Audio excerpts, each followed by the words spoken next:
할렐루야! 은밀히라는 단어를 거부하는 삶이란 제목으로 오늘 말씀의 은혜를 함께 나누겠습니다. 현대사회에서 인터넷, 인류의 필수품 가운데 하나예요. 인터넷이 되지 않는 세상은 아마 상상조차 하기 어려울 것입니다. 머나먼 오지로 여행을 가지 않는 이상 우린 어디서나 인터넷을 통해서 사람들과의 교제를 합니다. 카카오톡도 하고요. 인스타그램 같은 거를 통해서 대화도 하고 사진, 영상들을 공유하면서 그렇게 관계성을 가지고 있어요. 현재 온라인 예배, 인터넷이 되기 때문에 가능한 일이기도 합니다. 인터넷은 삶의 편리성을 극대화시켰어요. 하지만 이면에 인간의 추한 모습들도 드러냈습니다. 인터넷 사회는 익명성의 공간입니다. 자신의 아이디, 닉네임으로 활동을 해요. 그러다 보니 이 인간이 익명성이라는 가면을 받아들였을 때 얼마나 추하게 변할 수 있는가 우리는 악성 댓글을 통해서 보게 됩니다. 모 연예인이 스스로 목숨을 끊은 사건이 있었어요. 여기에 대해서 사람들은 악성 댓글 때문이다 그렇게 말을 합니다. 해당 연예인의 사진이나 인터뷰 기사들이 올라올 때마다 달리는 이 수만의 악플들, 차마 입에 담기조차 어려울 그런 글들 때문에 이 연예인이 목숨을 끊었다는 거예요. 미국의 퍼듀 대학교 심리학팀에서 이런 실험을 했습니다. 어린아이들을 대상으로 두 집단으로 나눴어요. 한 집단은 마스크로 얼굴을 가리게 하고요. 한 집단은 이제 얼굴을 드러내게 했습니다. 그리고 규칙을 주는 거예요. 사탕을 2개씩만 가져가렴. 그런데 마스크를 가린 어린이들은 규칙을 어기고 사탕을 가져가는 비율이 월등히 높았다는 겁니다. 자신의 얼굴이 보이지 않는다는 이 익명성 때문에 규칙을 소홀히 여기게 된 거예요. 우리는 익명성을 주의해야 됩니다. 아무도 알지 못하는 곳에서, 지극히 사적인 공간에서 우리는 그리스도인이에요. 그렇기 때문에 세상 어디에서도 우리는 빛과 소금이 되어야 합니다. 하나님께서는 은밀한 가운데 빠지는 이 범죄의 위험성을 아셨어요. 그래서 오늘 말씀을 우리에게 주십니다. 모세는 이스라엘 백성들 12지파를 둘로 나뉘어서 반쪽은 그리심산에 서고 반쪽은 에발산에 서도록 했습니다. 오늘 말씀, 에발산에서 선포된 저주의 말씀이에요. 15절에서 26절까지 12개의 범죄에 대한 저주의 말씀이 나오는데요. 그 내용을 보면은 이 죄들은 이미 그 이전 율법에 명시되었던 것들입니다. 그런데 다시 말하고 있는 거예요. 이 죄에 대해서 어떻게 처벌하라 그 말했는데 왜 또 다시 말하는가? 상황이 달라졌기 때문입니다. 죄를 짓고 있는 상황이 달라졌어요. 어떤 상황인가? 15절입니다. 장색의 손으로 조각하였거나 부어 만든 우상은 여호와께 가증하니 그것을 만들어 은밀히 세우는 자는 저주를 받을 것이라 할 것이요 모든 백성은 응답하여 말하되 아멘 할지니라. 은밀히의 강조점이 있습니다.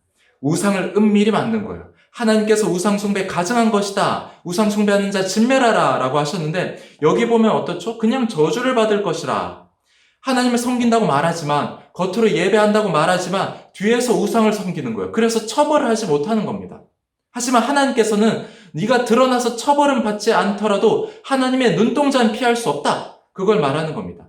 익명성을 주의하라. 아무도 모른다고 내가 한 행동, 말이 드러나지 않는다고 무작정 막무가내로 그렇게 행동하지 말라는 겁니다. 은밀한 곳에서도 거룩하라는 거예요. 16절입니다.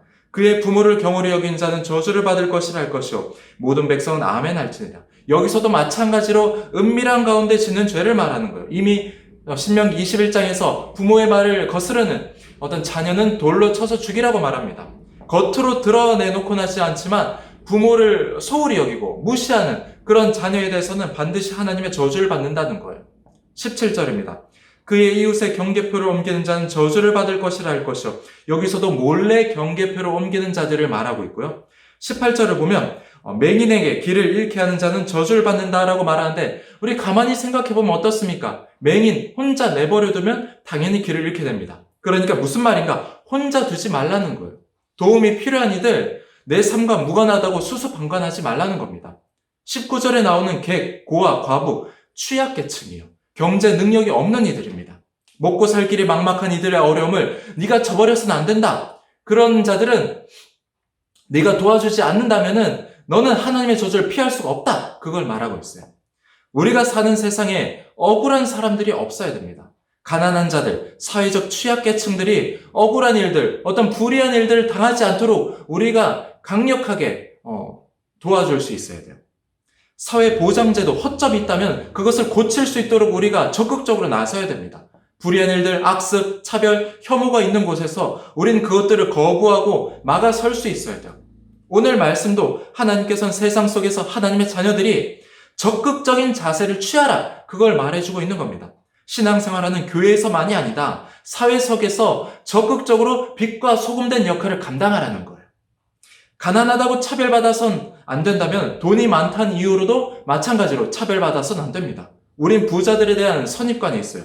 고학력자 또는 그룹의 CEO들에게 과도한 잣대를 들이대기도 합니다. 부유한 이들이 자신의 이익을 위해서 편법, 탈세하면 반드시 처벌받아야 됩니다. 하지만 전혀 아무것도 없이 부자이기 때문에 적개심을 품고 그들의 돈을 다 뺏어야 되고, 그건 안 된다는 거예요. 교회는 모든 계층을 품어내야 됩니다. 교회는 모든 사상, 이론을 품어낼 수 있어야 돼요. 세상 모두가 구원받기 원하시는 우리 주님께서는 누구에게나 열린 그런 교회가 되길 원하십니다. 우리 청암교회가 그런 교회가 되길 원해요. 우리 한 사람 한 사람이 세상을 품어낼 수 있는 그리스도인이 되길 원합니다. 20절에서 23절은 성적인 죄에 관한 저주의 말씀입니다. 20절입니다. 그의 아버지의 아내와 동침하는 자는 그의 아버지의 하체를 드러냈으니 저주를 받을 것이라 할 것이요 모든 백성은 아멘 할지니라. 아버지의 아내와 동침하는 자, 그리고 뒤이어진 말씀을 보면 짐승과 교합하는 자, 같은 형제자매와 동침하는 자, 이제 그 이전 레위기 율법을 보면 반드시 죽이라고 말하고 있어요. 하지만 은밀히 하면은 모른다는 거예요. 그러니 아무도 모른다고 해서 내가 하나님의 눈을 피할 거라 생각하지 말라. 반드시 하나님께서는 드러나지 않는 죄도 징계하신다는 겁니다. 24절, 그의 이웃을 암살한 자는 저주를 받을 것이라. 은밀한 가운데 살인을 행하는 자. 25절, 무죄한 자를 죽이려고 뇌물을 받는 자는 저주를 받을 것이라. 뇌물도 어떻죠? 남몰래 받잖아요. 여기 나오는 모든 것들이 은밀하게 이루어지는 범죄들입니다. 26절입니다. 이 율법의 말씀을 실행하지 아니하는 자는 저주를 받을 것이라 할 것이요 모든 백성은 아멘 할지니라. 이제 끝마무를 맺으면서 강조를 하고 있습니다. 반드시 지켜. 이 말씀을 반드시 내가 지켜라. 이건 정말 중요한 법이다 라고 하면서 익명성에 숨지 말라고 우리에게 말하고 있는 거예요. 말씀을 마칩니다. 그리스도인은 무리 속에 숨어있는 개인이 되어서는 안 됩니다. 그리스도인은 등불이에요. 등경 위에서 집안을 밝게 비추는 등불이 되어야 합니다. 그래서 숨어있는 것이 아니라 드러나야 돼요.